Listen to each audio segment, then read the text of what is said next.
Salut à toi grand fan de RC, c'est Toff pour Spinner RC Speed, j'espère que tu vas bien. Alors aujourd'hui, de quoi allons-nous parler? Nous allons parler des moteurs brushless.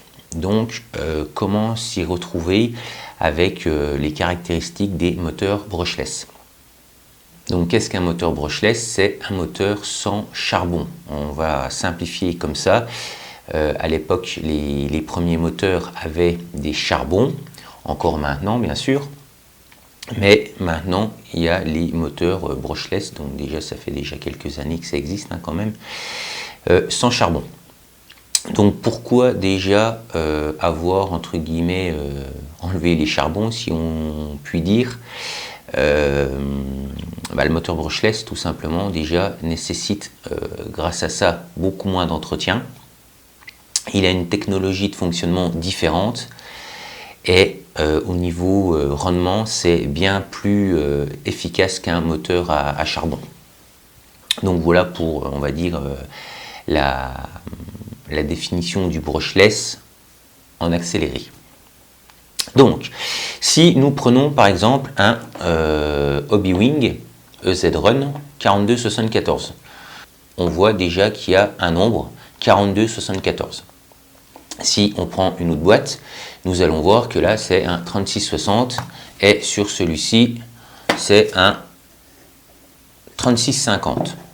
Donc vous allez me dire c'est bien beau, mais c'est quoi ce nombre? Alors tout d'abord le 42, c'est simple, c'est toujours un nombre à 4 chiffres.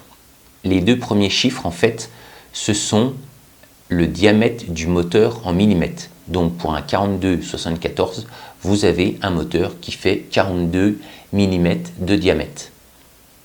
Et 74, c'est la longueur du moteur. Donc 74 mm. Donc voilà, c'est 4 cm,2 sur 7,4 cm.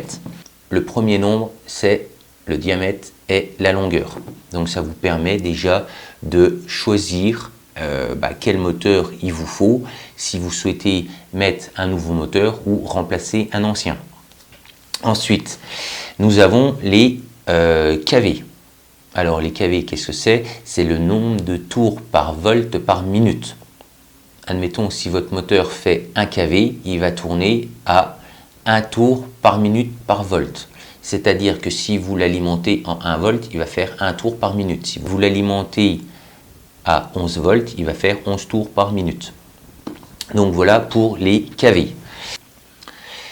Donc il faut savoir également que suivant le nombre de kV de vos moteurs, il va être attitré à une certaine échelle. Vous n'allez pas mettre, on va dire, un moteur de 6000 kV sur une 1/5e et vous n'allez pas forcément mettre non plus un moteur de 900 kV sur une 1/10e.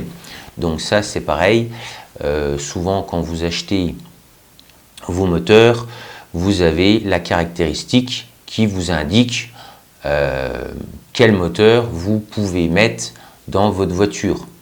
Et ça va vous indiquer le moteur maximum que vous pourrez mettre avec la tension associée pour le modèle. Faut savoir que plus un moteur tourne vite, on va dire, plus il va être dans un modèle petit et léger. Et plus le modèle est lourd, moins il y aura de kV et plus le moteur sera gros. Donc voilà pour, on va dire, faire simple. Vous avez également dans les moteurs brushless le sensorless et le sensored.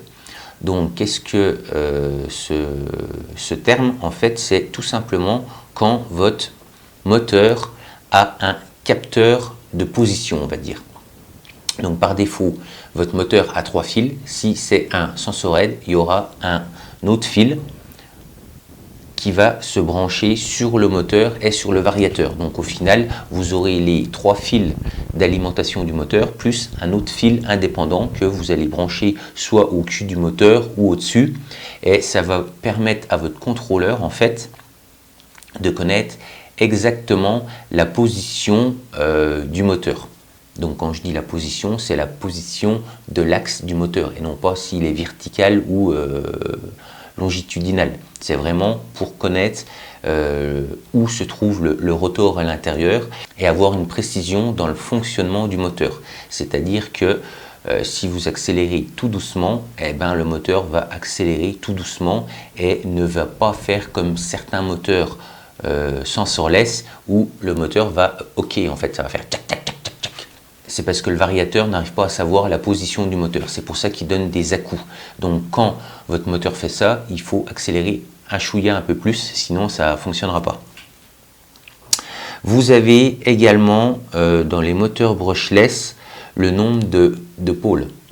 Et pour faire simple, plus il y a de pôles, plus votre moteur est couplé. Le standard, normalement, c'est 4 pôles, mais vous pouvez avoir des moteurs à 2 pôles ou 6 pôles, ou voire peut-être plus. En modélisme 2, 4, 6, ça se fait, on va dire, assez souvent. Après, plus, ça va être, on va dire, dans les lecteurs CD-ROM ou les petits moteurs qui entraînent vos DVD et tout ça. Parce que c'est quand même du brushless, et vous verrez, si vous comptez, il y en a beaucoup plus que 4 ou 6, quoi. Vous avez également une caractéristique importante, c'est la tension admissible par le moteur. C'est-à-dire que votre moteur va pouvoir fonctionner d'une plage à une autre. Donc admettons, il peut fonctionner en 2S jusqu'à 6S. Donc ça, il faut bien faire attention. Si vous alimentez votre moteur en 6S et qu'il est limité à 3S, bah, il ne va pas faire long feu, vous allez brancher, vous allez accélérer et c'est fini.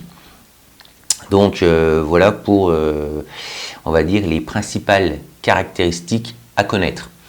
Ensuite, vous avez 3 autres caractéristiques, on va dire, à connaître. Donc c'est plus pour les gens avancés, parce que normalement, si vous reprenez à peu près les mêmes caractéristiques que votre modèle que vous avez, ça ne posera pas trop de problèmes. Par contre, faut savoir que les 3 autres caractéristiques, c'est quand même important de les connaître. Donc ça va être comment est bobiné le moteur. Souvent, vous pouvez voir également 3Y par exemple. Donc ça, c'est une appellation pour connaître comment est fait le bobinage du moteur. Donc cette caractéristique, en fait, elle va jouer sur le couple. Si vous prenez, admettons, 2 moteurs qui ont le même nombre de kV et un bobinage différent, vous allez avoir un couple différent. Donc ça, c'est à regarder vraiment quand vous êtes vraiment à la pointe, on va dire, du moteur parfait que vous cherchez. Ensuite, vous avez également la puissance.